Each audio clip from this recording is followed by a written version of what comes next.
Hello dear students, कैसे हो आप सभी। स्वागत है आप सभी का इस ऑनलाइन प्लेटफॉर्म पर। मैं रमेश चौधरी, हमारे चल रही थी रीजनिंग की क्लास। सभी को good evening, very very good evening. जय श्री राम, जय श्री कृष्णा, राधे राधे। रीजनिंग की क्लास में आज का हमारा चैप्टर रहेगा दूसरा टॉपिक। आज की हमारी दूसरी क्लास है। इस क्लास में हम सारे के सारे जो 20 क्वेश्चन है प्रीवियस एग्जाम के अंदर आए हुए, एक शिफ्ट के अंदर आए हुए सारे के सारे क्वेश्चन, इनका हम सॉल्यूशन करेंगे। तो देखिए पहला क्वेश्चन क्या दिया हुआ है, एक निश्चित कूट भाषा में बी यू वाई। देखिए क्या लिखा हुआ है, बी यू वाई, इसके साथ में लिखा हुआ है ई और उसके बाद में लिखा हुआ है आर। इनको किस रूप में लिखा जा रहा है, इसको लिखा जा रहा है सी एस जेड के रूप में। किस रूप में, सी एस जेड, उसके बाद लिखा जा रहा है सी और फिर से लिखा जा रहा है एस।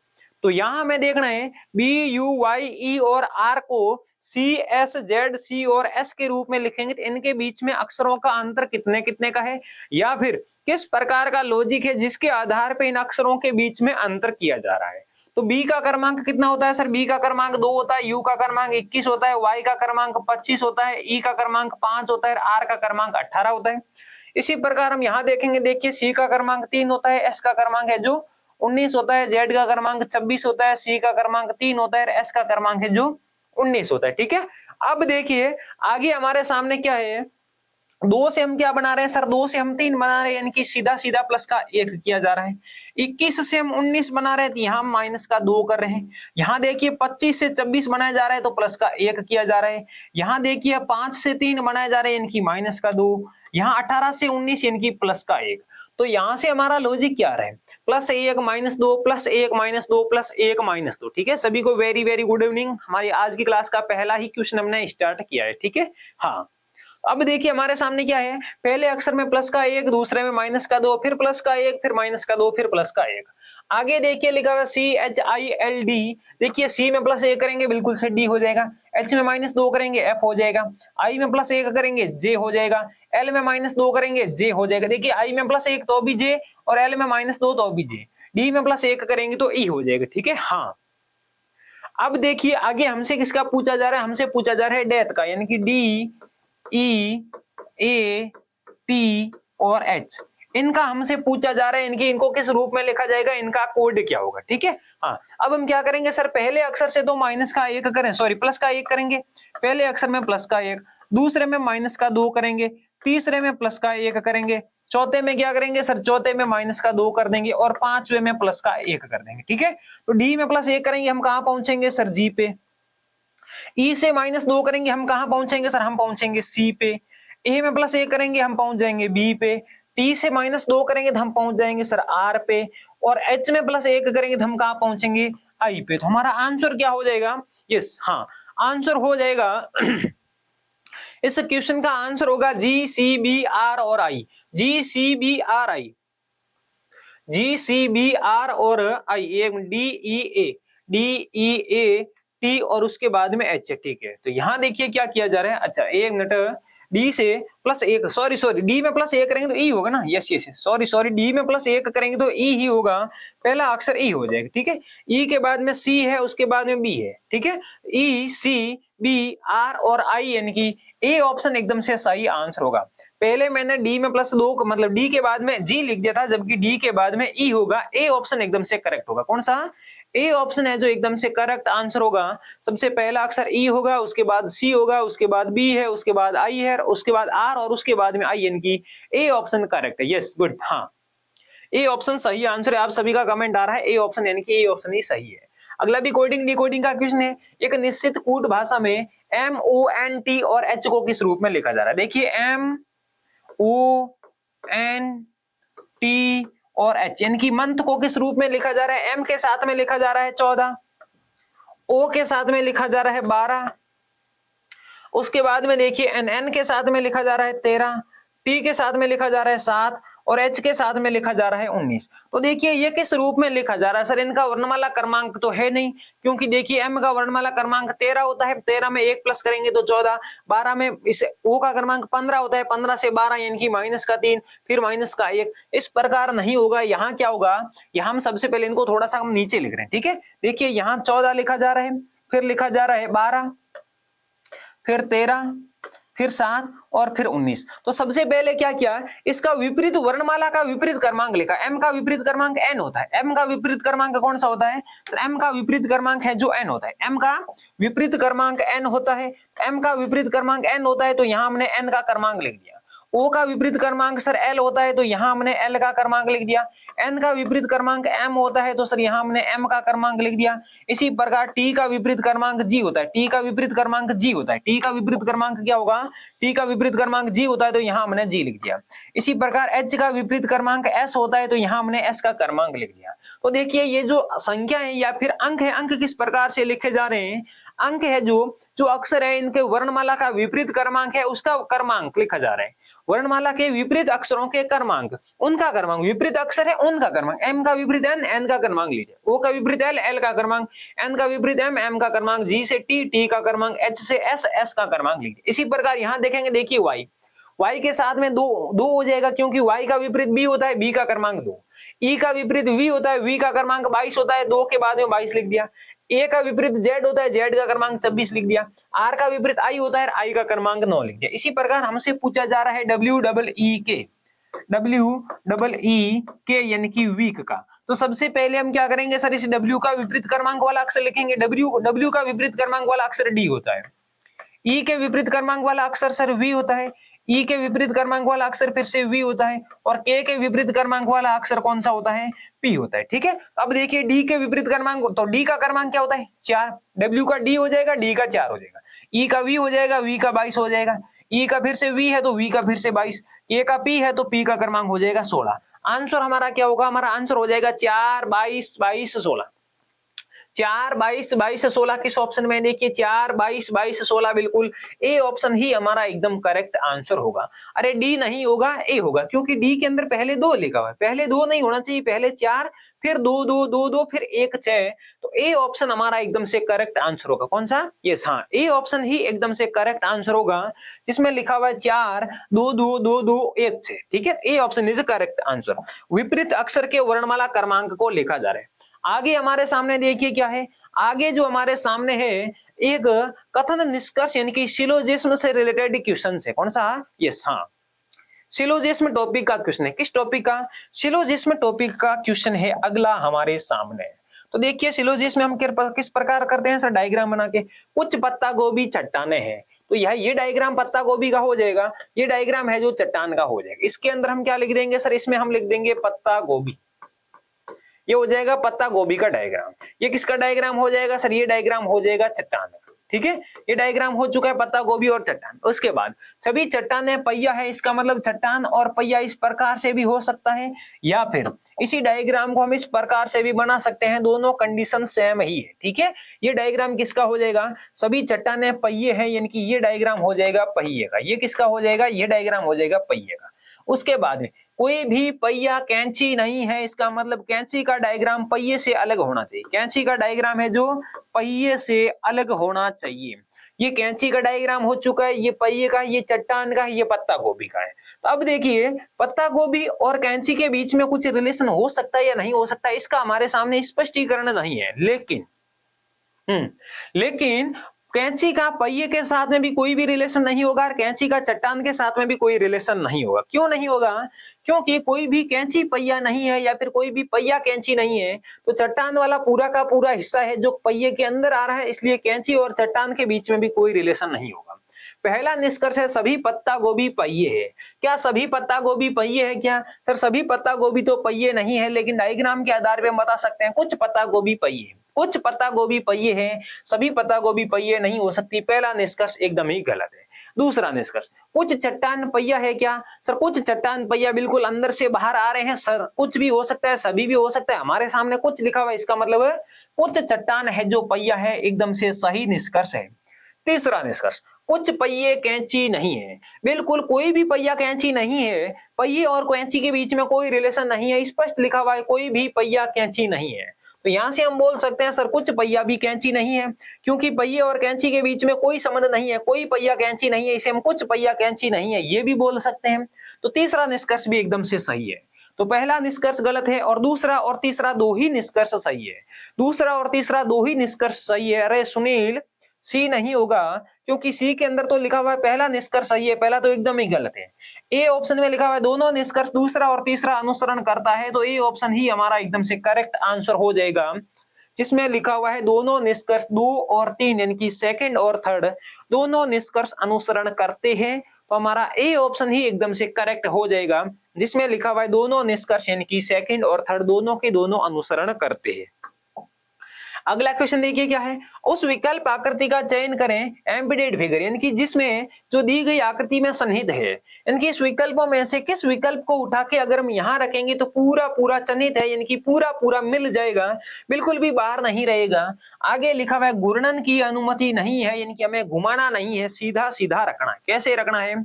सीधा सीधा रखना है, हमें घुमाने की अनुमति बिल्कुल भी नहीं है। अब देखिए ए ऑप्शन वाला डायग्राम है, इस प्रकार वाला त्रिभुजाकार डायग्राम हमें कहीं पे भी सीधा सीधा तो नहीं दिख रहा है जिसके अंदर इस प्रकार से एक और आकृति बनी हुई है। ए ऑप्शन तो नहीं हो सकता। अब देखिए बी ऑप्शन, यस बिल्कुल बी ऑप्शन ही हमारा एकदम से सही आंसर होगा। पिछली क्लास में भी मैंने बताया था आकार छोटा बड़ा हो सकता है लेकिन अनुपात सेम टू सेम होना चाहिए, अनुपात लगभग बराबर होना चाहिए। ये डायग्राम इसी ये बड़ा है, यहाँ पे ये डायग्राम बनेगा ये छोटा है, सर आकार में बड़ा छोटा हो सकता है लेकिन अनुपात बराबर होना चाहिए। अनुपात का मतलब ये ऊपर वाला हिस्सा छोटा होना चाहिए, बिल्कुल ऊपर वाला हिस्सा छोटा है, नीचे वाला हिस्सा बड़ा होना चाहिए, बिल्कुल नीचे वाला हिस्सा बड़ा है। इसका मतलब बी ऑप्शन हमें यहाँ मिलेगा। देखिए कहाँ मिलेगा, ये एक लाइन सीधी होनी चाहिए, ये वाली लाइन बिल्कुल ये वाली लाइन यहाँ से लेके यहाँ तक सीधी है। उसके बाद ये लाइन तिरछी होनी चाहिए, बिल्कुल ये वाली लाइन तिरछी है, ये भी लाइन तिरछी होनी चाहिए, बिल्कुल ये भी लाइन तिरछी है। ये दो सीधी लाइनें होनी चाहिए, बिल्कुल ये दो है जो सीधी लाइनें है। तो बी ऑप्शन हमारा एकदम से सही आंसर हो जाएगा। बी ऑप्शन वाला डायग्राम है जो क्वेश्चन के अंदर पूर्णतः समाहित हो सकता है या पूर्णतः चिन्हित हो सकता है, पूर्णतः व्यवस्थित किया जा सकता है, पूर्णतः प्राप्त किया जा सकता है, हम कुछ भी बोल सकते हैं, सारी कंडीशन सही होगी तो बी ऑप्शन हमारा एकदम से करेक्ट आंसर हो जाएगा। ठीक है, अगला क्वेश्चन देखिए क्या है। अगला क्वेश्चन, उस विकल्प का चयन करें जो पांचवें अक्षर समूह से उसी प्रकार संबंधित है जिस प्रकार दूसरा अक्षर समूह पहले अक्षर समूह से संबंधित है, इनके इन दोनों के बीच में किस प्रकार का रिलेशन है। उसके बाद में चौथा अक्षर समूह तीसरे अक्षर समूह से, इनकी ये दोनों आपस में जिस प्रकार से संबंधित है इसी प्रकार से हमें एच के आर के साथ में अक्षर ढूंढने हैं। तो देखिए सबसे पहले यू सी और उसके बाद में ई लिखा हुआ है, इसके साथ में कौन से अक्षर है सर, एफ ई एक्स, कौन से है एफ ई और उसके बाद में लिखा हुआ है एक्स। ठीक है, अब देखिए हम यहां से किस प्रकार करेंगे, u से x बनाएंगे। सर u का क्रमांक 21 होता है, x का क्रमांक 24 होता है, यानी कि यहां हम कर रहे हैं सर प्लस का 3। c से हम e बना रहे हैं तो यहां पे भी हम कर रहे हैं सर प्लस का 3।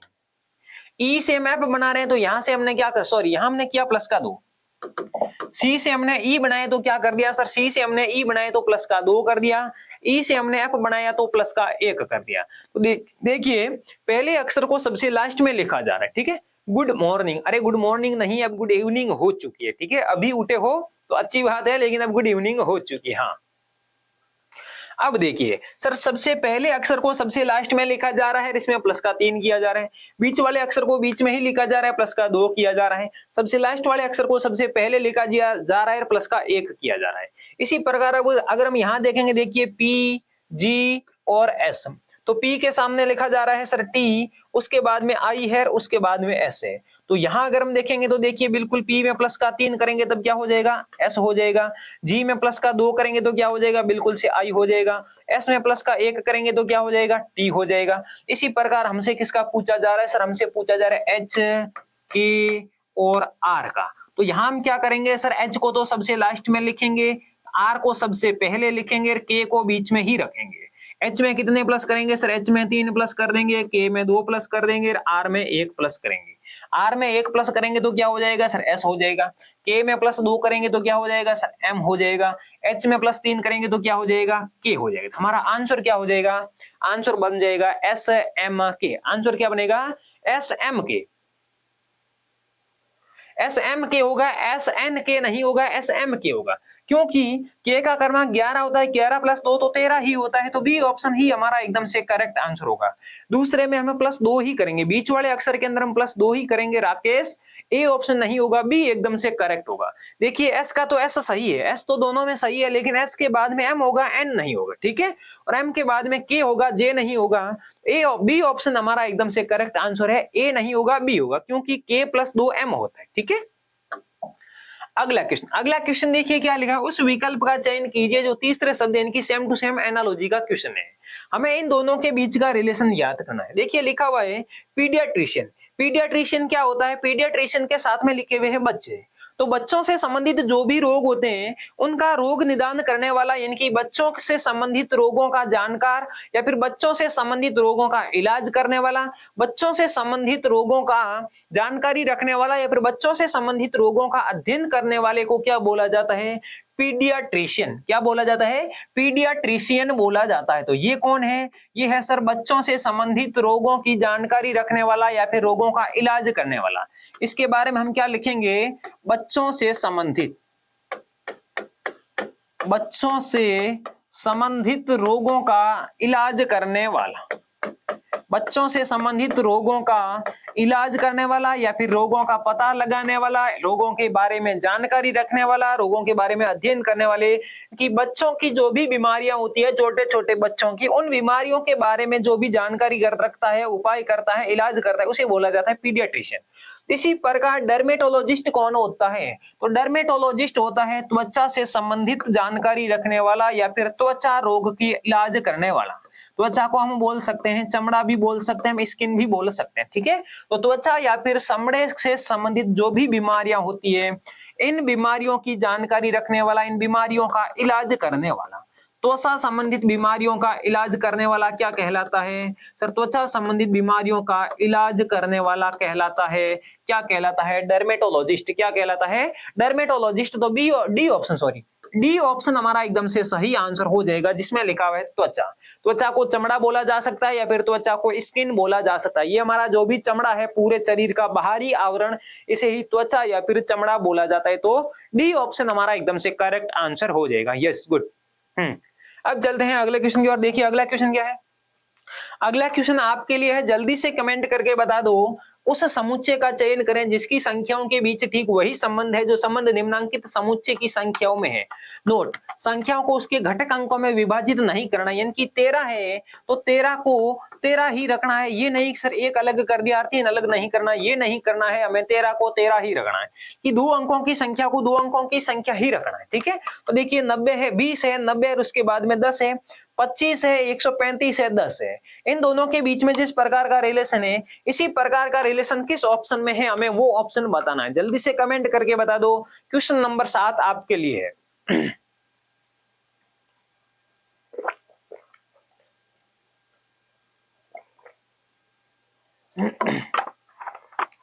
क्वेश्चन नंबर 7 का एकदम से सही आंसर कौन सा हो जाएगा, जल्दी से कमेंट करके बता दो। आपको बताना है, ठीक है, इस क्वेश्चन का आंसर की कौन सा ऑप्शन हमारा एकदम से करेक्ट आंसर होगा। 20, 90, 10।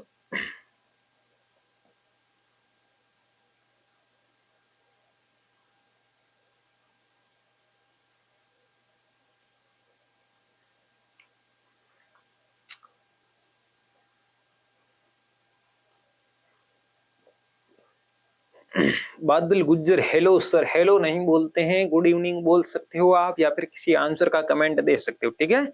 हाँ, मैं आपका कमेंट देख पा रहा हूं, लेकिन आप इस क्वेश्चन नंबर 7 का मुझे आंसर कमेंट करके बताओ। बादल गुज्जर,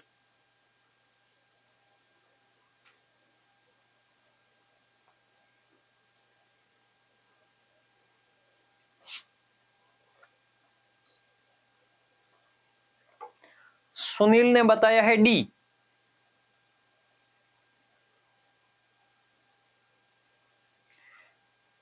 अनिकेत ने भी बताया है डी। बाकी वाले भी अपने आंसर कमेंट करके बताएं। जितेंद्र ने बताया है सी, कि कुछ एक बच्चे डी भी बता रहे हैं, कुछ एक सी भी बता रहे हैं।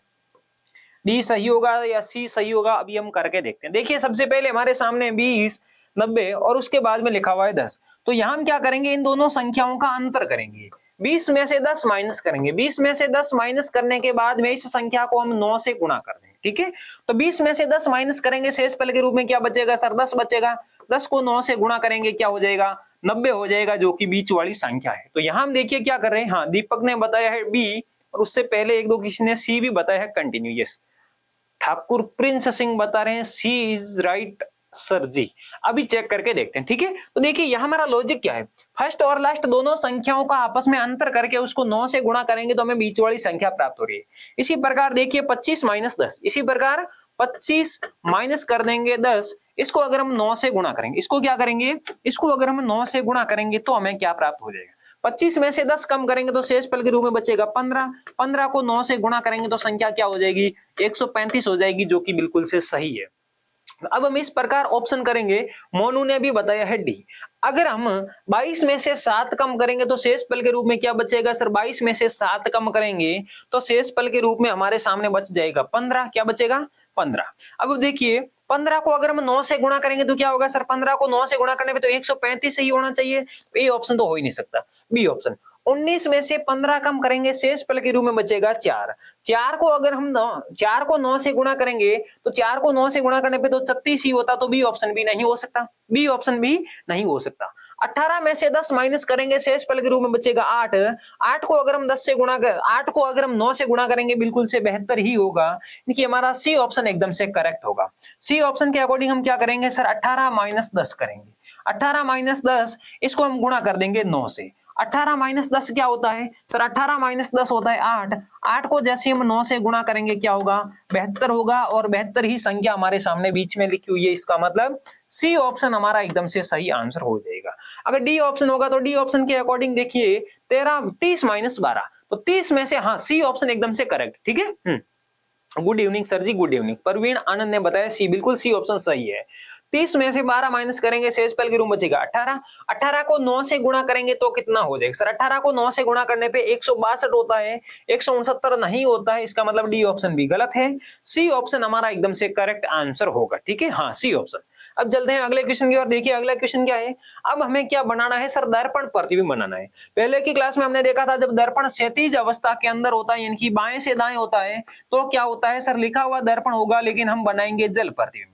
इस बार दर्पण हमारे सामने ऊर्ध्वाधर कंडीशन में, किस कंडीशन में है, ऊर्ध्वाधर। ऊर्ध्वाधर का मतलब होता है खड़ी अवस्था में, ऊर्ध्वाधर का मतलब क्या होता है, ऊर्ध्वाधर का मतलब होता है खड़ी अवस्था में, इसे हम दर्पण ही बोलेंगे, इसे हम क्या बोलेंगे, इसे हम दर्पण प्रतिबिंब ही मानेंगे, ठीक है। दर्पण हमारे सामने ऊर्ध्वाधर या फिर खड़ी कंडीशन के अंदर है। अगर हम यहाँ पे दर्पण रखेंगे तो हमारे सामने देखिए ये अक्षर कैसे बनेंगे सर, जो अक्षर सबसे दाएं है वो हमें बायां दिखेगा, जो अक्षर सबसे दाईं ओर है वो सबसे बाईं ओर दिखेगा, और इनका दायां और बायां आपस में चेंज हो जाएगा। तो ये 6 किस रूप में दिखेगा, यही 6 हमें इस रूप में दिख जाएगा सामने।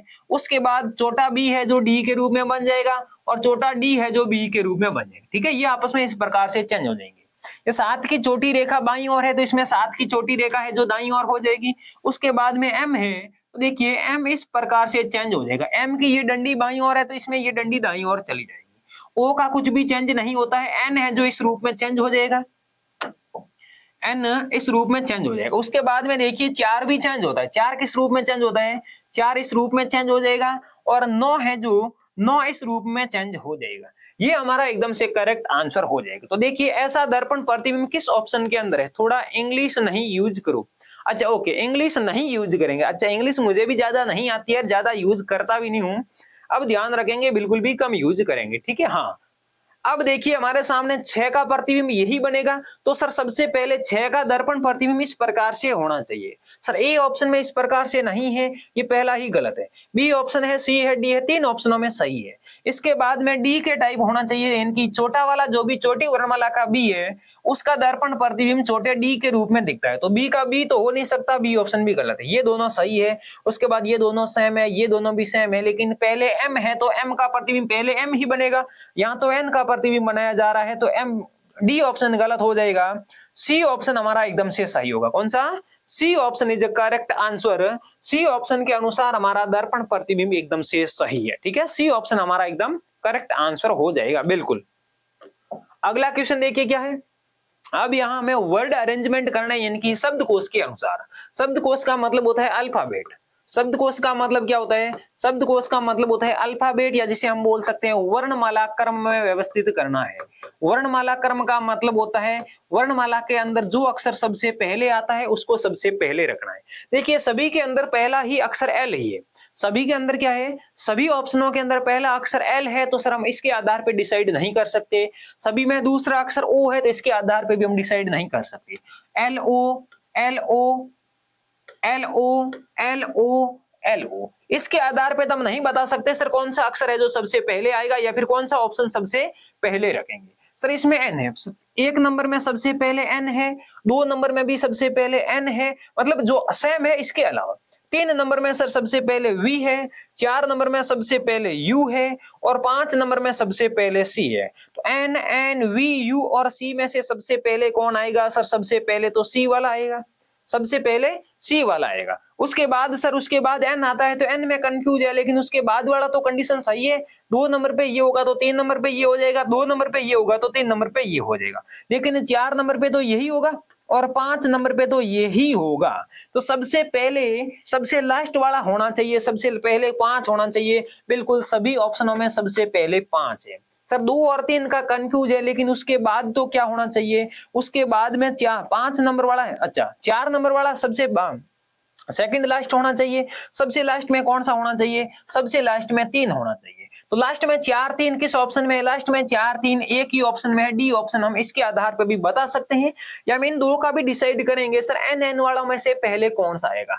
यहाँ देखिए LON है और यहाँ पे भी LO और N है, तो LON तो दोनों में सेम हो ही गया। उसके बाद इसमें G है, इसमें E है, इसमें G है, तो E और G की तुलना में वर्णमाला में पहले कौन आता है? सर E और G की तुलना में तो वर्णमाला में पहले E आता है। पहले कौन आता है? पहले E आता है। इसका मतलब 2 नंबर इसका हो जाएगा, 3 नंबर इसका हो जाएगा, 1 नंबर तो इसका था ही, 4 नंबर इसका था ही और 5 नंबर पे ये हो सकता है। ये हो गया हमारा, ठीक है। तो देखिए 5 के बाद में पहले सर हम 1 नंबर को लिखेंगे, इसके बाद हम 2 नंबर को, इसके बाद 4 नंबर, इसके बाद 3 नंबर, यानी कि डी ऑप्शन हमारा एकदम से करेक्ट आंसर हो जाएगा। अब अगर हमें शब्दकोश के अनुसार, हमें वर्णमाला के अनुसार या फिर शब्दानुसार व्यवस्थित करना है तो हम डी ऑप्शन के अकॉर्डिंग 5 1 2 4 और 3 के रूप में इन शब्दों को रखेंगे तो हमारा शब्दकोश के अनुसार एकदम से व्यवस्थित आंसर हो जाएगा। बिल्कुल 5 1 2 4 3 आपका करेक्ट आंसर है। अगला क्वेश्चन देखिए क्या है। अब हमारे सामने मैथमेटिकल ऑपरेशंस का क्वेश्चन है जिसे हम बोर्ड मास नियम के तहत हल करेंगे। किस नियम के तहत? बोर्ड मास नियम।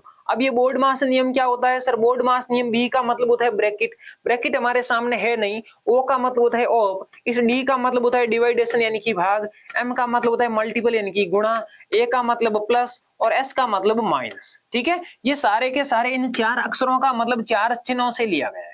सबसे पहले भाग देंगे, उसके बाद गुणा करेंगे, उसके बाद प्लस और उसके बाद कर देंगे माइनस। तो सबसे पहले हम क्या करेंगे सर? सबसे पहले भाग करेंगे। लेकिन ये क्वेश्चन वाला क्या बता रहा है? बिल्कुल पीछे वाले क्वेश्चन का आंसर डी ही था। क्वेश्चन के अंदर क्या लिखा हुआ है? किन 2 चिन्हों को परस्पर बदलना चाहिए। पहले की क्लास में मैंने बताया था, एक बार आज फिर बता रहा हूं, जब भी मैथमेटिकल ऑपरेशंस का क्वेश्चन है तो हमारी भाग वाली संक्रिया सही होनी चाहिए, यानी कि भाग पूरा पूरा जाना चाहिए, तभी तो जाके लास्ट में हमारी संख्या पूरी पूरी दी हुई है तो हमारा आंसर बनेगा। अब देखिए ए ऑप्शन के अकॉर्डिंग अगर हम चलेंगे तो हम क्या करेंगे? सिर्फ भाग और माइनस के चिन्ह को परस्पर चेंज कर देंगे। यहाँ कर देंगे माइनस का चिन्ह, यहाँ कर देंगे भाग का चिन्ह।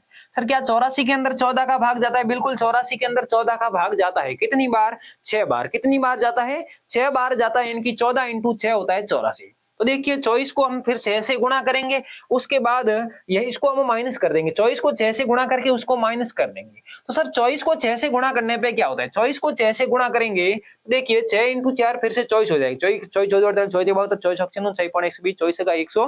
146 24 को अगर हम 6 से गुणा करेंगे तो 146 हो जाएगा। सर 146 माइनस का है, ये दोनों मिला के तो 146 हो नहीं सकता। तो ये ऑप्शन के अकॉर्डिंग करेंगे तो संख्या हमारा आंसर माइनस में आएगा, जबकि लास्ट में आंसर प्लस में दिया हुआ है। ए ऑप्शन हमारा आंसर नहीं होगा। बी ऑप्शन बता रहा है माइनस और प्लस की संख्या को हमें चेंज करना पड़ेगा। तो यहाँ हो जाएगी माइनस की संख्या और यहाँ हो जाएगी प्लस की संख्या। लेकिन क्या 12 के अंदर 24 का भाग पूरा पूरा जा सकता है? सर 12 के अंदर कभी भी 24 का भाग पूरा पूरा नहीं जा सकता है। या फिर इन तीनों संख्याओं का मान किस प्रकार से हो जाएगा? देखिए 12 भाग का 24 गुणे का हो जाएगा 84। अब संख्या आपस में कट सकती है कैसे? सर 1/2 हो जाएगा इनका मान, तो 1/2। अब 84 के अंदर 2 का भाग जाता है पूरा पूरा कितनी बार? 42 बार। इन तीनों का मान मिला के हो जाएगा 42। तो 42 प्लस 42 कितना हो जाएगा? 84। उसमें से 14 माइनस करेंगे तो 91 के बराबर तो नहीं हो सकता, तो बी ऑप्शन भी गलत है। ठीक है, उसके बाद में देखिए सी ऑप्शन। सी ऑप्शन बता रहा है प्लस और गुणे के चिन्ह को हमें चेंज करना है। किसके चिन्हों को चेंज करना है? सर प्लस और गुणे के चिन्ह को, तो यहाँ हो जाएगा गुणे का चिन्ह और यहाँ हो जाएगा प्लस का चिन्ह। अब क्या 12 के अंदर 24 का भाग पूरा पूरा जाता है? नहीं जाता है, लेकिन इनकी संक्रियाएं अगर हम आगे करेंगे, देखिए आगे किस प्रकार से हो जाएगा। आगे ये हमारा इस प्रकार से हो जाएगा सर, 42 गुणे का 12 भाग दे देंगे हम 24 का। अब बिल्कुल हो सकता है सर 12 भाग 24 का, तो मतलब हो जाएगा 1/2। अब 42 के अंदर 2 का भाग जाएगा 21 बार, इन तीनों का मान मिला के हो जाएगा 21। 21 को हम प्लस 84 करेंगे और उसमें से माइनस 14 करेंगे, लगभग 91 के लगभग हो सकता है। इसका मतलब सी ऑप्शन के अकॉर्डिंग हमें चेक करने की जरूरत है। सी ऑप्शन हमारा आंसर हो सकता है। सी ऑप्शन के अकॉर्डिंग हम क्या करेंगे सर, गुणे और प्लस के चिन्ह को चेंज कर देंगे। तो सर 42 गुणे का 12, इन सभी में भाग दे देंगे हम 24 का, ठीक है। उसमें प्लस क्या करेंगे सर, प्लस कर देंगे 84 माइनस कर देंगे 14 यानी कि 14। अब देखिए सर 12 का भाग 24 के अंदर, 12 का भाग 12 में एक बार, 24 के अंदर जाएगा 2 बार। अब 42 के अंदर 2 का भाग देंगे, कितनी बार जाएगा सर, 21 बार, और 2 का भाग इसमें जाके ये तो 1 हो जाएगा, यहाँ हो जाएगा 21 गुणे का 1। 21 गुणे का 1 क्या होता है सर, 21 गुणे का 1 21 ही होता है। प्लस कर देंगे 84 और माइनस कर देंगे 14, ठीक है। ये दोनों संख्या प्लस की, दोनों का मान क्या हो जाएगा, देखिए 4 और 1 5, 8 और 2 10 यानी कि 105। 105 में से जैसे हम 14 माइनस करेंगे, शेषफल के रूप में क्या बचेगा, शेषफल के रूप में बचेगा 91, जो कि क्वेश्चन के अंदर भी लिखा हुआ। इसका मतलब सी ऑप्शन हमारा एकदम से करेक्ट आंसर हो जाएगा। अगर हम सी ऑप्शन के अकॉर्डिंग प्लस और गुणे के चिन्हों को परस्पर चेंज करेंगे तो समीकरण का मान बिल्कुल से 91 यानी कि 91 ही बनेगा। तो सी ऑप्शन हमारा एकदम से करेक्ट आंसर होगा। बिल्कुल आप सभी का कमेंट आ रहा है सी, यानी कि सी ऑप्शन ही एकदम से करेक्ट है, ठीक है। अगला क्वेश्चन देखिए क्या है। हाँ, अब हमारे सामने सीरीज है, सीरीज भी है नॉन वर्बल। नॉन वर्बल का मतलब डायग्राम के आधार पे हमसे सीरीज का क्वेश्चन पूछा जा रहा है। अगर हम इसी सीरीज को कंटिन्यू करते रखेंगे तो लास्ट में जाके डायग्राम क्या बनेगा, क्वेश्चन मार्क के स्थान पे। अब देखिए सबसे पहले क्या था सर, सबसे पहले हमने एक लाइन खींची, उसके बाद इस सिरे पे एक लाइन को बढ़ाया, उसके बाद यहां से एक लाइन को फिर से बढ़ाया, उसके बाद फिर से बीच में एक लाइन खींच दी, यहां तक हम पहुंच चुके हैं। उसके बाद हमने इस दोनों लाइनों को मिला दिया, तो आगे हम क्या करेंगे सर, इन दोनों लाइनों को मिलाएंगे तभी तो जाके हमारा क्वेश्चन बनेगा। सर ये डायग्राम यहां तक बन चुका है, तो पहले हमने क्या किया, देखिए पहले हमने क्या किया था सर, ये केवल एक लाइन खींची, उसके बाद इस सिरे पे एक लाइन खींची, फिर इस सिरे पे एक लाइन खींची, फिर सर बीच में एक लाइन खींच दी, फिर इन दोनों लाइनों को आपस में मिला दिया। तो लास्ट में हम क्या करेंगे सर, इन दोनों लाइनों को भी आपस में मिला देंगे, तो लास्ट में हमारा ये डायग्राम बनेगा। ये डायग्राम किस ऑप्शन में है, डी ऑप्शन में है, तो डी ऑप्शन ही हमारा एकदम से करेक्ट आंसर होगा। अगर हम इसी प्रकार सीरीज को आगे बढ़ाते जाएंगे, एक एक लाइन को, तो सबसे लास्ट में जाके डायग्राम क्या होगा सर, ये लाइन तो पहले थी, फिर फर्स्ट बार हमने ये लाइन बढ़ाई, फिर ये लाइन बढ़ाई, फिर ये लाइन बढ़ाई, फिर ये लाइन बढ़ाई, तो लास्ट में जाके हम ये लाइन बढ़ाएंगे, तो डी ऑप्शन की जैसी आकृति बनेगी। डी ऑप्शन हमारा एकदम से करेक्ट आंसर होगा। बिल्कुल 11 नंबर क्वेश्चन का आंसर हो जाएगा डी ऑप्शन, ठीक है। हाँ, अगला क्वेश्चन देखिए, फिर से मैथमेटिकल ऑपरेशंस का क्वेश्चन आया है। दिए गए समीकरणों को संतुलित करने के लिए किन दो संख्याओं को, अंकों को नहीं, अंकों का मतलब जैसे 15 है तो 15 की जगह हमें 15 ही बदलना है, ऐसे नहीं कि 1 और 5 को अलग अलग करके बदल दिया, 15 के स्थान पे हमें 15 ही चेंज करना है। तो किस ऑप्शन के अकॉर्डिंग हम किन दो संख्याओं को आपस में बदलेंगे ताकि हमारा आंसर एकदम से सही हो जाए, ये क्वेश्चन आपके लिए है। जल्दी से आप मुझे कमेंट करके बता दो क्वेश्चन नंबर 12 का एकदम से करेक्ट आंसर कौन सा होगा। हाँ, पीछे वाले क्वेश्चन का डी आंसर सही था, क्वेश्चन नंबर 12 का एकदम से सही आंसर कौन सा होगा, जल्दी से आपको कमेंट करके बताना है।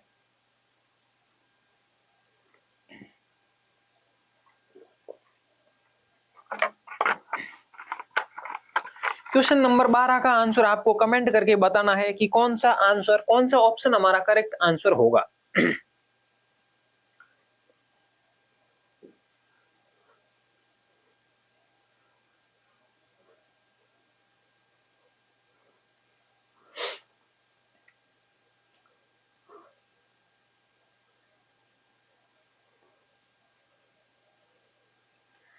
मुसाफिर चौहान,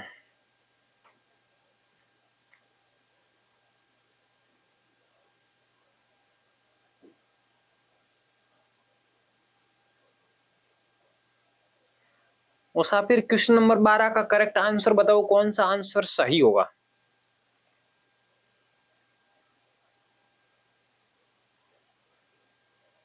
कल वाला ही क्लास हो रहा है क्या सर जी? हाँ, कल वाले का सेम ही सेम है, इनकी अगला पार्ट हमने स्टार्ट किया है। शिवा रॉय, अगला पार्ट हमने स्टार्ट किया था, कल एक शिफ्ट का पेपर था, आज दूसरी शिफ्ट का पेपर है। परवीन आनंद ने बताया है सी, यानी कि 4 और 8 को हमें चेंज करने की जरूरत है। बाकी वाले भी अपना आंसर कमेंट करके जल्दी से बता दें ताकि हम हमारा आंसर भी पता कर सकें कि कौन सा ऑप्शन एकदम से करेक्ट होगा। मनोहर राठौड़ ने भी बताया है सी।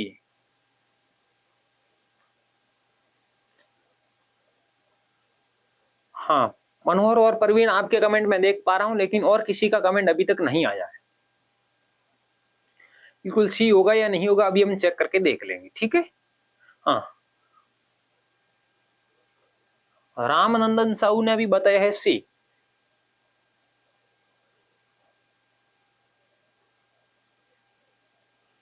देखिए अगर हम ए ऑप्शन के अकॉर्डिंग चेंज करेंगे तो क्या हो जाएगा सर, 4 और 3 को चेंज करना पड़ेगा, 3 यहाँ, 4 यहाँ हो जाएगा और 3 यहाँ हो जाएगा, ठीक है। हाँ, अब देखिए ये अनिकेत ने भी बताया है सी। अब देखिए क्या 15 के अंदर 4 का भाग जाता है सर, 15 के अंदर तो 4 का भाग नहीं जाता है, लेकिन 8 गुणा 15 भाग 4 करेंगे तो 4 का भाग जा सकता है। सर कितनी बार जाएगा इसमें, 2 बार जाएगा। 2 को 15 से गुणा करेंगे 30, 30 प्लस 14, 30 प्लस 14 करेंगे तो 44 हो जाएगा। 44 में से 4 माइनस करने पे 40 बचेगा, 26 नहीं होगा। इसका मतलब ए ऑप्शन तो गलत है। बी ऑप्शन बता रहा है 14 और 15 को चेंज करना है। अगर 14 और 15 को चेंज करेंगे तो यहाँ हो जाएगा 14 और यहाँ हो जाएगा 15। अब क्या 14 के अंदर 3 का भाग जाता है सर, 14 के अंदर भी 3 का भाग नहीं जाता है, 8 के अंदर भी 3 का भाग नहीं जाता है, तो यहाँ तो भाग वाली संक्रिया ही गलत हो रही है। तो बी ऑप्शन तो सीधा सीधा गलत ही है, ठीक है। सी ऑप्शन बता रहा है 4 और 8 को हमें परस्पर चेंज करना है। 4 और 8 को चेंज करेंगे तो सर यहाँ हो जाएगा 4 और यहाँ हो जाएगा 8, ठीक है। अब देखिए 15 के अंदर 3 का भाग जाएगा 5 बार, 5 को 8 से गुणा करेंगे हो जाएगा 40, 40 प्लस 14 करेंगे, 40 प्लस 14 करेंगे तो क्या हो जाएगा, 15 के अंदर 3 का भाग 5 बार, सॉरी 5 को 4 से गुणा करेंगे तो 20 होगा, बिल्कुल 20 प्लस 14 कितना हो जाएगा सर, 20 प्लस 14 34, 34 में से 8 माइनस करेंगे बिल्कुल 26 ही होगा, यानी कि सी ऑप्शन हमारा एकदम करेक्ट आंसर है। सी ऑप्शन के अकॉर्डिंग हमारा देखिए समीकरण क्या बनेगा, पहले तो 4 और 8 को हम परस्पर चेंज कर देंगे, यानी कि 8 के स्थान पे 4 लिखेंगे, 4 गुणे का 15, भाग का लिख देंगे 3, प्लस का लिख देंगे 14 और माइनस का लिख देंगे 4 के स्थान पे 8। समीकरण का मान है जो 26 होना चाहिए। हाँ, ये सी ऑप्शन करेक्ट है। तो देखिए 4 का तो 4 ही हो जाएगा, गुणा 15 के अंदर 3 का भाग देंगे सर 5 बार, प्लस का 14 माइनस का 8। अब देखिए 4 गुणे का 5 कितना हो जाएगा 20, प्लस का 14 माइनस का कर देंगे 8। सर 4 20 भी प्लस का 14 भी प्लस का, इन दोनों का योग कितना हो जाएगा 34। 34 में से 8 माइनस करेंगे तो संख्या क्या बन जाएगी, 34 में से 8 माइनस करने के बाद में संख्या बनेगी 26, जो कि क्वेश्चन के अंदर भी लिखी हुई है। इसका मतलब सी ऑप्शन के अकॉर्डिंग अगर हम 4 और 8 दोनों संख्याओं को आपस में बदल देंगे, 4 के स्थान पे 8, 8 के स्थान पे 4 रख लेंगे तो हमारे समीकरण का मान है जो 26 हो जाएगा। बिल्कुल सी ऑप्शन एकदम करेक्ट आंसर है। अगला क्वेश्चन देखिए क्या लिखा हुआ है, ए एज द रेट बी का अर्थ है ए है जो बी का पति है, ए एंड बी का अर्थ है ए है जो बी की माता है, ठीक है। लास्ट में हमसे पूछा जा रहा है जी प्रतिशत वी। अब परसेंट के चिन्ह का मतलब क्या है सर, ए है जो बी की बहन है। परसेंट के चिन्ह का मतलब क्या है, परसेंट के चिन्ह का मतलब है ए है जो बी की बहन है। परसेंट के चिन्ह का मतलब ए बी की बहन है तो जी वी की बहन हो जाएगी। यहां से जी कौन हो जाएगा, जी है जो इस वी की बहन है। वी कौन है सर, वी इसका भाई भी हो सकता है, बहन भी हो सकती है, अभी तक हम स्पष्ट नहीं कर सकते। वी एज द रेट के, एज द रेट का मतलब क्या है, एज द रेट का मतलब है देखिए ए एज द रेट बी का मतलब है ए है जो बी का पति है, इसका मतलब वी है जो के का पति है। वी कौन है सर, वी इस के का पति है, इसका मतलब वी जी का तो भाई होगा क्योंकि ये इसकी बहन है और ये इसका पति है, मतलब पुरुष है तो इसका भाई हो जाएगा। वी जी का भाई है, जी वी की बहन है, वी के का पति है, के है जो वी की पत्नी हो जाएगी। उसके बाद के एंड पी, एंड का मतलब क्या है सर, ए बी की माता है, इसका मतलब के है जो पी की मां है। के कौन है सर, के है जो इस पी की मां है। के कौन है, के है जो इस पी की मां हो चुकी, ठीक है। उसके बाद में लिखा हुआ है और का मतलब क्या होगा, और का मतलब हम एंड से ले सकते हैं क्या,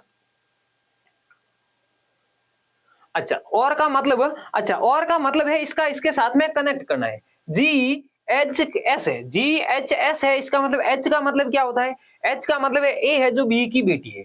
जी किसकी बेटी है सर, जी खुद है जो एस की बेटी है। जी किसकी बेटी है, जी खुद, ये जी इसमें भी है, जी इसमें भी, इसका मतलब यहां से ये दूसरा वाक्य दिया हुआ, ये दूसरा वाक्य है लेकिन जी का संबंध यहां से बताया जा रहा है, ठीक है। और जी एच एस, इसका मतलब जी है जो एस की बेटी। जी किसकी बेटी है सर, जी खुद है जो इस एस की पुत्री है, यानी कि बेटी है। जी खुद किसकी पुत्री है, जी खुद है जो एस की पुत्री हो गई। उसके बाद में S प्रतिशत M, परसेंट का मतलब A B की बहन है, इसका मतलब S है जो M की बहन। S किसकी बहन है? S है जो इस M की बहन है। तो सर S कौन हो जाएगी? S है जो G की माँ हो जाएगी, क्योंकि G है जो इस S की पुत्री है, तो G या तो इसका पिता होगा या इसकी माँ होगी। लेकिन S खुद इस M की बहन है, इसका मतलब महिला है, महिला है तो इन दोनों की माँ हो जाएगी। किस किस की? V और G की। V और G आपस में भाई बहन है, जिन दोनों की माँ S है। V किसका पति है? सर V है जो K का पति है, मतलब K इसकी पत्नी है, तो K S की पुत्र वधु हो जाएगी। P है जो S के पुत्र की पुत्री, यानी पुत्र की संतान, यानी कि इसका पोता पोती जो भी हो जाएगा। S है जो इसकी दादी हो जाएगी। लास्ट में क्या पूछा जा रहा है? S P से किस प्रकार संबंधित है? तो ये जो S है ये P से किस प्रकार संबंधित होगा? तो देखिए P की माँ के पति की माँ है, P के माँ की पति की माँ, तो माँ का पति कौन हो जाएगा? सर माँ का पति हो जाएगा पिता। माँ का पति कौन होगा? माँ का पति पिता होता है। पी की माँ, माँ का पति, बिल्कुल पी के माँ का पति है जो पी का पिता हो गया। तो पी के पिता की माँ क्या होती है? सर पिता की माँ होती है दादी। पिता की माँ क्या होती है? पिता की माँ दादी होती है। दादी हमारा एकदम से करेक्ट आंसर हो जाएगा। दादी बोले तो सी ऑप्शन एकदम से करेक्ट है।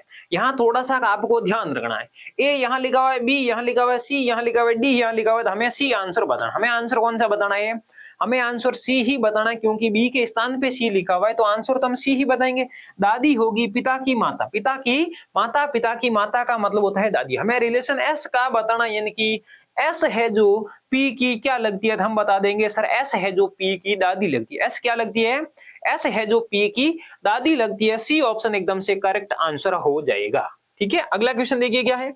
अगला क्वेश्चन, अब देखिए कागज के एक टुकड़े का मोड़ने का क्रम, यानी कि पहले हमने ऊपर से नीचे मोड़ा, फिर बाएं से दाएं मोड़ा। अब जब भी हम नीचे से वापस ऊपर खोलेंगे, अगर नीचे से जब भी हम ऊपर खोलेंगे, नीचे से ऊपर हो या फिर ऊपर से नीचे हो, इस कंडीशन में हमेशा जल प्रतिबिंब बनता है। इस कंडीशन में हमेशा क्या बनता है?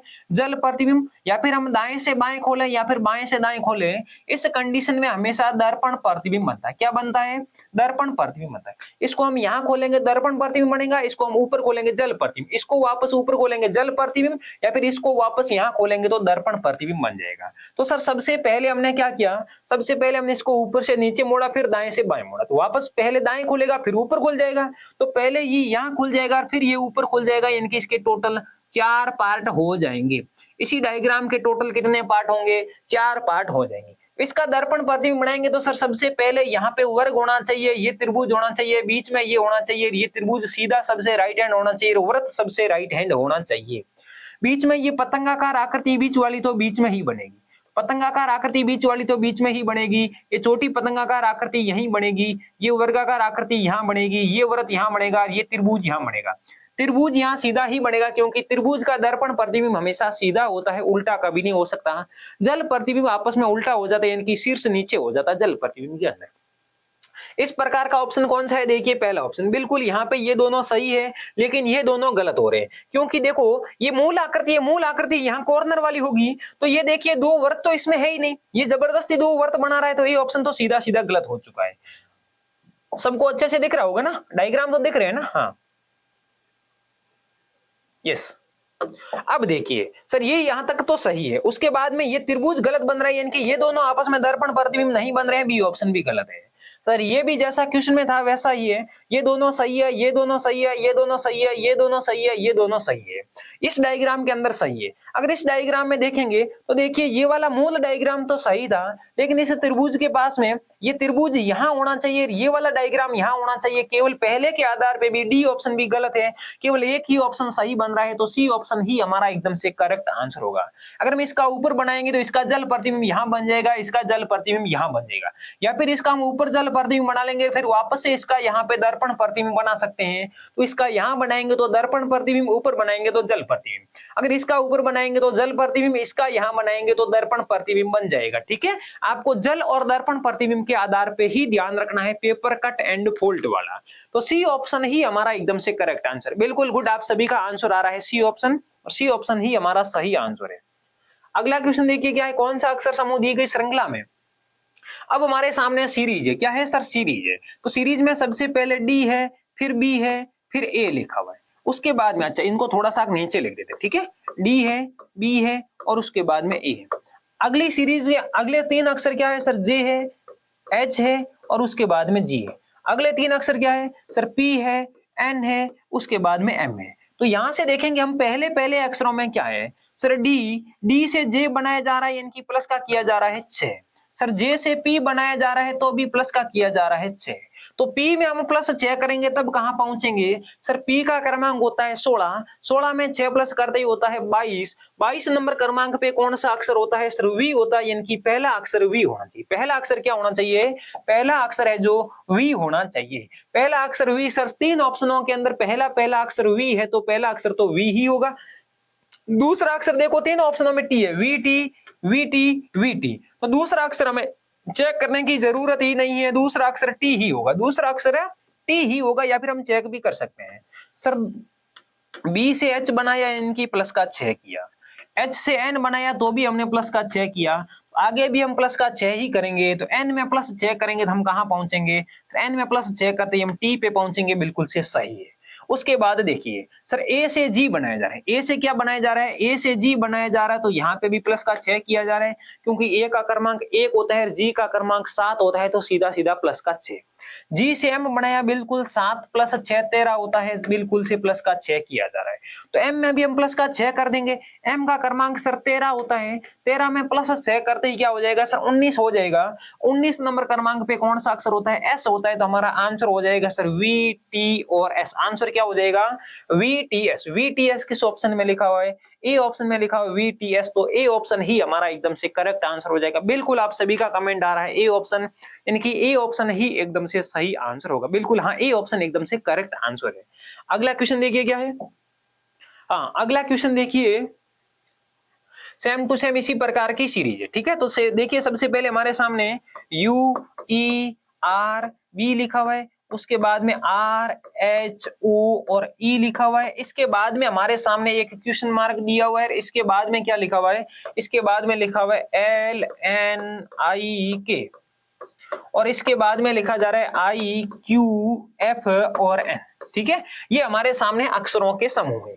उसके बाद देखिए, तो U से क्या बना दिया सर, U से R बनाया जा रहा है, यानी कि यहाँ पे U का क्रमांक 21 होता है, R का क्रमांक 18 होता है, तो 18 प्लस 3 है, यानी कि यहाँ पे माइनस का किया जा रहा है 3, तो 18 से भी हम -3 करेंगे सर, R से -3 करेंगे हम कहाँ पहुंचेंगे, O पे, पहला अक्षर O होना चाहिए, O से -3 करेंगे हम L पे पहुंचेंगे, सही है। L से -3 करेंगे हम I पे पहुंचेंगे, बिल्कुल से सही है। पहले पहले अक्षरों में माइनस का 3 किया जा रहा है, ठीक है। वन मिसवर्ड है सर, ऑपोजिट साइड से, वन मिसवर्ड ऑपोजिट साइड से, वन मिसवर्ड नहीं है, 6 था उसमें, ठीक है 6, हाँ यस। अब देखिए आगे, आगे क्या दिया हुआ है, अच्छा ई में सर, ई से एच बनाया जा रहा है, ई से एच बनाया जा रहा है, यानी कि क्या किया जा रहा है सर, यहाँ पे प्लस का 3 किया जा रहा है, पहले हमने माइनस का 3 किया फिर प्लस का 3, तो एच में +3 करेंगे तब क्या हो जाएगा, एच में अगर हम जैसे ही +3 करेंगे तो क्या हो जाएगा, के हो जाएगा, क्या हो जाएगा के। तो पहला अक्षर ओ और दूसरा अक्षर के होना चाहिए, बिल्कुल पहला ओ है, दूसरा के, ओ के ओ के ओ के, ठीक है। आगे अगर हम के में +3 करेंगे तब कहां पहुंचेंगे, बिल्कुल से एन हो जाएगा, एन में +3 करेंगे तब कहां पहुंचेंगे, बिल्कुल से क्यू हो जाएगा, यानी कि दूसरे अक्षर में प्लस का 3 है। तीसरा अक्षर देखिए, आर से हम क्या बना रहे हैं सर, आर से हम ओ बना रहे हैं, यानी कि यहाँ किया जा रहा है माइनस का 3, तो ओ से -3 करेंगे तब कहां पहुंचेंगे सर, ओ से -3 करेंगे हम पहुंचेंगे एल पे। तीसरा अक्षर एल होना चाहिए, तीसरा अक्षर एल सर, ए ऑप्शन में है, बी में नहीं है, सी डी में भी नहीं है, सी तो पहले ही कैंसिल हो चुका था, इसका मतलब ए ऑप्शन ही हमारा एकदम से करेक्ट आंसर हो जाएगा। एल में -3 करेंगे, बिल्कुल से आई ही होगा, और आई में -3 करेंगे क्या होगा, आई में -3 करने पे एफ ही होगा। आगे देखिए बी, बी में क्या कर रहे हैं सर, बी में हम प्लस का 3 कर रहे हैं तब क्या हो रहा है सर, ई हो रहा है, बिल्कुल ई में +3 करेंगे तो क्या हो जाएगा सर, ई में +3 करेंगे तो एच हो जाएगा, क्या हो जाएगा, एच हो जाएगा, बिल्कुल से एच ही लिखा हुआ, इसका मतलब ए ऑप्शन है जो हमारा एकदम से करेक्ट आंसर है। गुड, आप सभी का आंसर आ रहा है ए ऑप्शन, यानी कि ए इज करेक्ट आंसर, ठीक है। अगला क्वेश्चन देखिए क्या है, अब हमारे सामने सीरीज है जो अंकों के आधार पे है, संख्याओं के आधार पे। तो यहां से देखिए सीरीज संख्याएं थोड़ी सी बड़ी हो रही है, इसलिए हम जल्दी से बता रहे हैं सर। 7 है, 7 के बाद में है 50, 50 के बाद में है 351, 351 के बाद में है 2458, उनकी 2458। उसके बाद में हमारे सामने क्वेश्चन मार्क है, यानी कि एक संख्या हमें पता करके बतानी है। तो 7 से 50 किस प्रकार से बनाया जा रहा है सर? इस 7 को 7 से गुणा करके उसमें 1 प्लस का किया जा रहा है सर। 50 से 351, 50 को जैसे हम 7 से गुणा करेंगे 350 होगा, इसमें प्लस 1 करेंगे तो बिल्कुल 351 हो जाएगा। 351 को भी इसी प्रकार से किया जा रहा है सर, गुणा 7 प्लस का 1। तो आगे भी हम इसी संख्या को गुणा तो करेंगे 7 से, गुणा किससे करेंगे? 7 से, उसमें फिर से प्लस करेंगे 1। तो देखिए गुणा 7 करने पे संख्या क्या बनेगी? 8 इंटू 7 होता है सर 56 का 6, राशि का जाएगा 5, ठीक है। 7 इंटू 5 35, 35 प्लस 5 40 का 0, राशि का जाएगा 4। 7 इंटू 4 28, 28 प्लस 4 32, 32 का 2, राशि का जाएगा 3। 7 इंटू 2 14, 14 प्लस 3 हो जाएगा 17, ठीक है। इसमें हमें कितना प्लस करना है सर? इसमें हमें 1 प्लस करना है। तो हमें संख्या क्या प्राप्त हो जाएगी सर? संख्या प्राप्त हो जाएगी 17,207। 17,206 तो पहले से था ही, इसमें 1 प्लस करेंगे तो संख्या बन जाएगी 17,207, यानी कि सी ऑप्शन एकदम से करेक्ट है। अगली हमारी संख्या हो जाएगी 17,207। 17,207 बिल्कुल सी ऑप्शन, अरे ए नहीं होगा, सी ऑप्शन एकदम से करेक्ट आंसर होगा। अगर हम इसको 2458 को 7 से गुणा करके उसमें 1 प्लस करेंगे तो हमारा आंसर हो जाएगा 17,207, यानी कि सी ऑप्शन एकदम से करेक्ट होगा, ए नहीं होगा, सी होगा, ठीक है।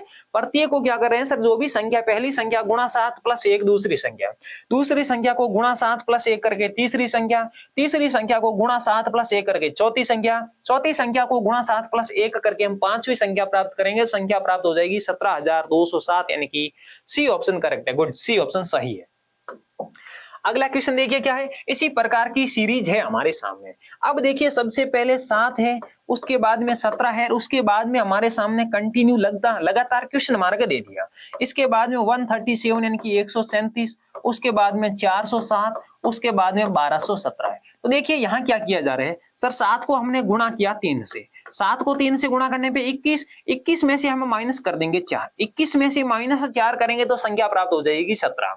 अब देखिए 17 को हम क्या करेंगे सर? 17 को गुणा तो करेंगे 3 से और माइनस क्या कर देंगे? माइनस कर देंगे 4। तो 17 गुणे का 3 होता है 51, 51 में से जैसे हम 4 माइनस करेंगे तो हमें संख्या प्राप्त हो जाएगी 47, यानी कि 47। संख्या क्या प्राप्त होगी? संख्या प्राप्त हो जाएगी 47, यानी कि 47। अब 47 को जैसे हम 3 से गुणा करके 4 माइनस करेंगे तो क्या होगा? देखिए 47 को 3 से गुणा करेंगे तो क्या हो जाएगा? देखिए 47 को 3 से गुणा करने पे 7 इंटू 3 21 का 1 हासिल का 2, ठीक है। 4 इंटू 3 12, 12 प्लस 2 कितना होता है सर? 12 प्लस 2 होता है 14, 141, 141 में से 4 माइनस करेंगे बिल्कुल से 137 होगा, यानी कि यहाँ तक से सही है। उसके बाद सर इसको भी हम क्या करेंगे? इसको भी अगर हम 3 से गुणा करके माइनस का 4 करेंगे तो संख्या होनी चाहिए 407। 137 को 3 से गुणा करेंगे, देखिए 7 इंटू 3 21 का 1 हासिल का 2, 3 इंटू 3 6, 6 प्लस 2 8 का 8, 3 इंटू 1 3 ही होगा। इसमें से 4 माइनस करेंगे तो संख्या क्या बन जाएगी? 377। संख्या क्या बनेगी? सॉरी 1 मिनट, 3 गुणे का 300, अच्छा 3 गुणे का 3, 3 गुणे का 3 9 ही होगा। अच्छा यहाँ 9 होगा ना, 1 मिनट रुकना। 7 गुणे का 3 21 का 1 हासिल का जाएगा 2, ठीक है। 3 गुणे का 3 9, 9 प्लस 2 11 का 1 हासिल का जाएगा 1, ठीक है। 3 एकम 3, 3 और 1 हो जाएगा 4। 411 में से हमें 4 माइनस करना पड़ेगा। 411 में से 4 माइनस करेंगे तो संख्या बन जाएगी 407, यानी कि 407 आगे लिखा हुआ है। इसी प्रकार अगर हम 407 को 3 से गुणा करके 4 माइनस करेंगे, गुणा तो 3 करेंगे और माइनस क्या करेंगे? माइनस 4 करेंगे तो संख्या बिल्कुल 1217 ही होगी। तो सी ऑप्शन हमारा एकदम से करेक्ट आंसर है कि पहली संख्या जो भी है इसको 3 से गुणा करके -4 किया तो दूसरी संख्या को गुणा 3 -4 गुणा 3 -4 गुणा 3 -4। इस प्रकार हमें क्वेश्चन मार्क के स्थान पे संख्या प्राप्त हो जाएगी 47, यानी कि 47, ठीक है। सी ऑप्शन एकदम करेक्ट है। अगला क्वेश्चन देखिए क्या है। अब देखिए हमारे सामने क्वेश्चन की लैंग्वेज थोड़ी सी बड़ी है। लैंग्वेज क्या है सर? क्वेश्चन की लैंग्वेज थोड़ी सी बड़ी है लेकिन क्वेश्चन एकदम सा इजी है। 8 व्यक्ति 2 समांतर पंक्तियों में प्रत्येक में 4 व्यक्ति के अनुसार इस प्रकार बैठे हैं कि आसन का मतलब पास में बैठे व्यक्तियों के बीच की दूरी समान है तथा ये व्यक्ति एक दूसरे की ओर देख रहे हैं, यानी कि टोटल 8 व्यक्ति है। तो या तो इस प्रकार बैठेंगे आमने सामने, या फिर किस प्रकार बैठ जाएंगे, या फिर इस प्रकार बैठ जाएंगे आमने सामने। ये हमारे सामने क्वेश्चन के अंदर हमें मिल जाएगा किस प्रकार से बैठना है। पंक्ति फर्स्ट में एल एम एन और ओ बैठे हैं और उन सभी का मुंह दक्षिण की ओर है। इसका मतलब एक पंक्ति के अंदर बैठने वाले लोगों का मुंह दक्षिण में है तो दूसरी पंक्ति में बैठने वाले लोगों का मुंह उत्तर में हो जाएगा। यहाँ पे ये 4 व्यक्ति बैठे हैं, 4 व्यक्ति है जो यहाँ पे बैठ जाएंगे, ठीक है। इन सभी का मुंह दक्षिण की ओर है।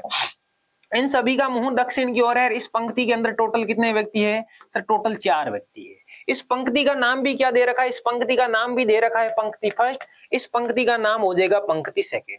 इसमें भी 4 व्यक्ति होंगे जिनका मुंह है जो उत्तर की ओर हो जाएगा। अब हमें इनका दायां और बाएं का ध्यान रखना। किसका ध्यान रखना है? दाएं और बाएं का ही हमें केवल और केवल ध्यान रखना है। यहां से देखिए हम दाएं और बाएं का ध्यान किस प्रकार से रखेंगे।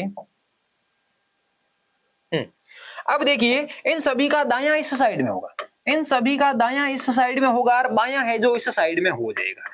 जबकि जो भी इनके सामने मुंह करके बैठे हैं इन सभी का बायां इस साइड में होगा और इन सभी का दायां है जो इस साइड में होगा। इस बात का हमें ध्यान रखना है, ठीक है। पंक्ति फर्स्ट के अंदर एम एल एम एन और ओ बैठे हैं, उन सभी का मुंह दक्षिण में है। पंक्ति सेकंड के अंदर पी क्यू आर और एस बैठे हैं, उन सभी का मुंह उत्तर में है। एन अपनी पंक्ति के अंतिम दाएं सिरे पर बैठा है। सर एन ऊपर बैठेगा, अंतिम दाएं सिरे का मतलब तो यही है अंतिम दायां सिरा, तो एन बैठा है यहाँ पे, एन यहाँ पे बैठ चुका है, ठीक है। एन अपनी पंक्ति के अंतिम दाएं सिरे पर बैठे। अच्छा एक मिनट, एन यहाँ नहीं बैठा है, सॉरी। एन क्या है? एन अपनी पंक्ति के अंतिम दाएं सिरे पे बैठे व्यक्ति के बगल में बैठा है। एन अपनी पंक्ति के दाएं सिरे पे अंतिम में बैठा जो भी व्यक्ति बैठा है इसके बगल में बैठा, इसका मतलब एन यहाँ बैठेगा, एन है जो यहाँ बैठेगा, ठीक है। उसके बाद में देखिए क्या लिखा हुआ है, और उसका मुंह आर की ओर है। इसका मतलब इसके जस्ट सामने कौन बैठा है सर? इसके जस्ट सामने आर बैठा है, आर यहाँ बैठ जाएगा, ठीक है। उसके बाद या फिर इसको हम ऊपर नीचे भी बैठा सकते हैं, यानी कि एन को हम यहाँ बैठा लेंगे और आर को हम यहाँ बैठा लेंगे। उसके बाद देखिए क्या लिखा हुआ है, एस अपनी पंक्ति के अंतिम बाएं सिरे पे बैठा है। एस सर नीचे बैठेगा, अंतिम बाएं सिरे पे बैठा है, इसका मतलब एस है जो यहाँ बैठ जाएगा, ठीक है। क्यू आर के दाईं और ठीक बगल में बैठा है। क्यू कहाँ बैठा सर? आर के दाईं और ठीक बगल में, क्यू यहाँ बैठ जाएगा। अब देखिए 4 व्यक्ति थे, 4 में से 3 का नाम आ चुका है, एक का नाम अभी तक नहीं आया। किसका नाम नहीं आया सर? पी का नाम नहीं आया, तो यहाँ पे पी हो जाएगा, क्योंकि पी क्यू आर और एस 2 है जो 4 लोग सेकंड पंक्ति में बैठे थे। उसके बाद क्यू आर के दाईं और बगल में बैठा है और उसका मुंह एल की ओर है। क्यू आर के दाईं और बगल में बैठा और उसका मुंह एल की ओर है, इसका मतलब इसके सामने एल बैठा है, ठीक है। अब देखिए आगे क्या लिखा हुआ है, वो अपनी पंक्ति के अंतिम बाएं सिरे पे बैठा है, तो अंतिम बायां सिरा यही होगा। ओ यहाँ बैठा है, तो एक ही व्यक्ति का नाम बचा है, किसका? एम। एम का नाम अभी तक नहीं आया, तो यहाँ हो जाएगा एम। टोटल 4 व्यक्ति आमने सामने हो चुके हैं। अब हमसे जो पूछा जाएगा हम उसका सीधा सीधा आंसर दे देंगे। दक्षिण दिशा की ओर मुंह करके बैठे व्यक्तियों की पंक्ति में अंतिम दाएं सिरे पे कौन बैठा है? तो सब दक्षिण की ओर मुंह इनका ही है, अंतिम दायां सिरा यही होगा। अंतिम दाएं सिरे पे कौन बैठा है? एम बैठा है, यानी कि ए ऑप्शन हमारा एकदम से सही आंसर होगा। सही आंसर ए ऑप्शन एकदम से करेक्ट हो जाएगा। अंतिम दाएं सिरे पे जिनका मुंह दक्षिण की ओर है उनमें अंतिम दाएं सिरे पे एम बैठा है, ठीक है। अगला क्वेश्चन देखिए क्या है, 6 लड़कियां जिनका नाम है डी के एम पी आर और ऐसे एक वृत्ताकार मेज के केंद्र की ओर मुंह करके बैठी है। चलो ठीक है सर, 6 लड़कियां बैठी है, ठीक है। कितनी लड़कियों की कंडीशन बताई जा रही है? 6 लड़कियों की कंडीशन बताई जा रही है, सभी का मुंह है जो केंद्र की ओर है। तो जब भी मैंने पहले की क्लास में भी बोला था, एक बार आज फिर बोल रहा हूँ, जब व्यक्तियों की संख्या सम संख्या में हो तो हमें क्या करना है सर? आमने सामने मुंह करके सारे लोगों को बैठाना है, ठीक है। हाँ, 6 व्यक्ति हो चुके हैं। अब देखिए एस आर के बाईं और तीसरे स्थान में बैठे। एस कहाँ बैठी है सर? आर के बाईं और तीसरे स्थान में। आर यहाँ होगा तो इसका बायां यही होगा, बायां पहला और बायां दूसरा, बाएं तीसरे स्थान पे कौन बैठी है सर? एस बैठी है, ठीक है। उसके बाद देखिए क्या लिखा हुआ है, पी आर के दाईं और बगल में बैठी। पी कहाँ बैठी सर? आर के दाईं और बगल, तो आर का दायां यही होगा, यहाँ पे हो जाएगी पी, ठीक है, यहाँ पे हो जाएगी पी। उसके बाद और डी के बाईं और बगल में, और किसके लिए आया है सर? और पहले वाले व्यक्ति यानी कि पी के लिए आया है, तो पी है जो डी के बाईं ओर। इसका मतलब डी को हमें यहीं बैठाना पड़ेगा, तभी तो जाके इसके बगल में होगी। बगल का मतलब है इनके बीच में कोई नहीं है। बगल का मतलब ये नहीं है सर ये दोनों जस्ट पास पास में, बगल का मतलब इन दोनों के बीच में कोई भी नहीं बैठी है। अब देखिए 2 स्थान बचे में, एम आर के बाईं और ठीक बगल में। एम कहाँ है सर? आर के बाईं और ठीक बगल में, यानी कि एम हो जाएगी यहाँ। अब केवल एक ही स्थान बचा है, एक ही नाम अभी तक बचा है। नाम अभी तक किसका नहीं आया सर? के का नाम अभी तक नहीं आया, तो के का नाम हो जाएगा यहाँ। आगे देखिए कुछ एक कंडीशन दी हुई है तो भी अच्छी बात है, अगर नहीं होती तो भी हमारा आंसर आ जाता। के एस के दाईं और ठीक बगल में, बिल्कुल के एस के दाईं और ठीक बगल में, और एम के बाईं और ठीक बगल में, बिल्कुल एम के बाईं और ठीक बगल में। लास्ट में क्या पूछा जा रहा है? के और डी के बगल में कौन बैठी है? के और डी के बगल का मतलब के और डी के बीच में, तो के और डी के बीच में कौन बैठी है सर? के इस साइड से देखेंगे और डी के इस साइड से देखेंगे, इन दोनों के बीच, बगल का मतलब बीच में कौन बैठी है? एस नाम की लड़की बैठी है, यानी कि ए ऑप्शन हमारा एकदम से सही होगा, ठीक है। हाँ, शिवा रॉय बहुत अच्छा समझाते हैं सर आप, ओके थैंक यू। तो ये था हमारा आज की क्लास, और आज की क्लास का लास्ट क्वेश्चन हमारा हो चुका है। कैसी रही आज की क्लास जल्दी से कमेंट करके बता दो। अगर आज की क्लास में किसी प्रकार का किसी को कोई डाउट हो, किसी प्रकार का कोई कंफ्यूज हो, या फिर कोई क्वेश्चन पूछना हो टॉपिक से रिलेटेड, जल्दी से कमेंट करके अपना कमेंट बता दें। नहीं तो फिर आज की क्लास हमारी यहीं खत्म करते हैं, फिर मिलेंगे आपको नेक्स्ट क्लास में। कैसी रही आज की क्लास? आज की क्लास के बारे में अपना जल्दी से रिव्यू दे दें फटाफट। आप सभी को अच्छे से समझ में आया तो एक बार यस लिख के कमेंट कर दें।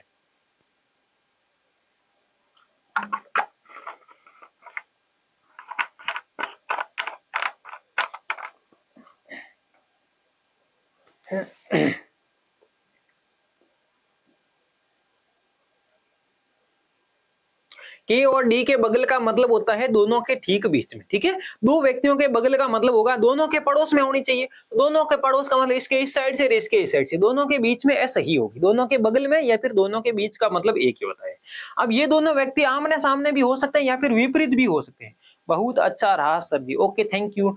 आमने सामने का मतलब आमने सामने बैठे या फिर विपरीत, इसका मुंह दक्षिण में इसका मुंह उत्तर में, तो भी विपरीत भी माने जा सकते हैं, फिर आमने सामने भी माना जा सकते हैं। दोनों बात एक ही होती है। तो ये थी हमारी आज की क्लास। उम्मीद करता हूं कि आज की क्लास आपके लिए आपको बहुत अच्छे से समझ में आई होगी। ऋचा कुमारी सर, पहले तो 8 बजे से क्लास चलती थी। हाँ पहले 8 बजे चलती थी, लेकिन ये रीजनिंग की क्लास है। Priyanka Pal, very so much sir, okay thank you.